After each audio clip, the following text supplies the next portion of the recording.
សួស្តីបងអូនទាំងអស់គ្នាណែថ្ងៃនេះខ្ញុំទៅស្រែតាអូខ្ញុំហើយជិះម៉ូតូដែរquay video ដែរ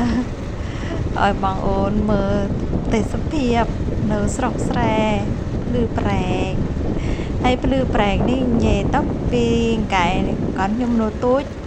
មិនតាន់ចាក់ខ្នើយញើនេះទេនៅដីអត់អល័យនៅតបតាម៉ានណាមិញនោះមកចាក់ណាកញ្ញាគេខ្នើយញើហើយទៅដល់ស្រែតាខ្ញុំមកណោះហើយពីផ្លូវពីសង្ខាងដើមជេកហងស្មៅហងពីកែនោះក៏មានបានដូចយើងទេក៏មានបានដូចថា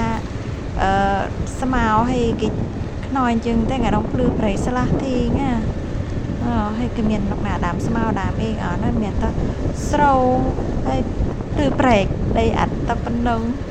ថ្ងៃនេះមករៀវបងអូន